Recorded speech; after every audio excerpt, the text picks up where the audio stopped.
బాబు, ఆయనకున్న 3 మగ్గాలు, 10 ఎకరాల చేను మీకు రాసారేమో అడగండి బాబు. బాబుకి కోటాను కోట్లున్నాయి.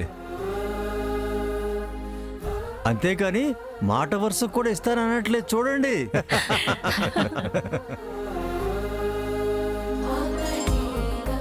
ఒక్క నిమిషం మీరు మాట్లాడుతూ ఉండండి, ఇప్పుడే వస్తాను. అలాగే.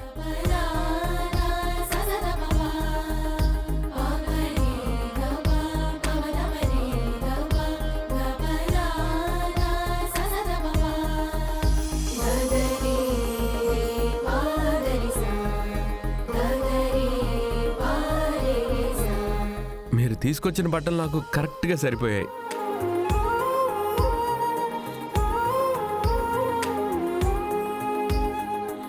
కోటీశ్వరుడివి, నీకు మామూలుగా ఇచ్చిన బట్టలు తీసుకొని పక్కన పెట్టేస్తావేమో అనుకున్నాను బాబు, కానీ నిజంగా వేసుకొని వచ్చావు. నిన్నీ బట్టల్లో చూస్తుంటే మా అన్నయ్యని చూసినట్టే ఉందన్నయ్య. అమ్మా, నేను ఆల్రెడీ మీ అన్నయ్య అని చెప్పాను కదమ్మా.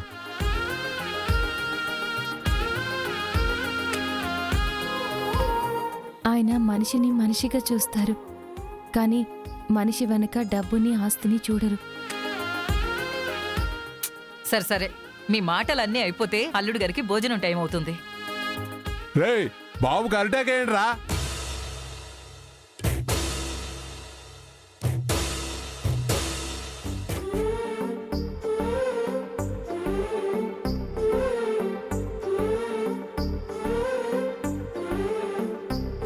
బాబు, ఇక మీరు తినండి. ఒక్కనే కదా, ఇంత భోజనం ఎందుకు? చెప్పాను కదండి, మా ఊరి మర్యాదలు ఇలానే ఉంటాయి. ఓరి దేవుడా, మరి ఇంత?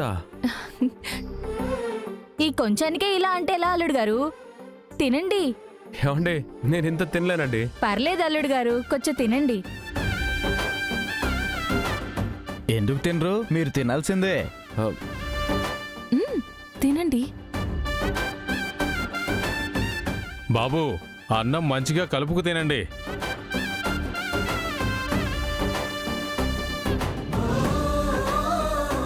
అన్నయ్య, ముందు స్వీట్తో స్టార్ట్ చేయండి.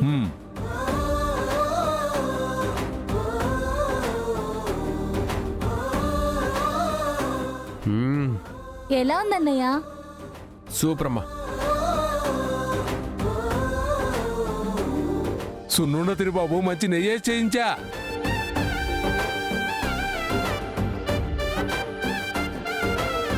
బాబు, ఆ గారె తినండి.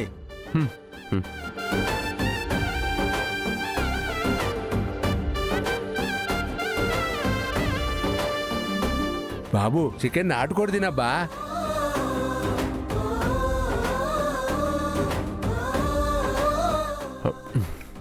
బాబు, ఆ మైసూర్ పాకు తినండి.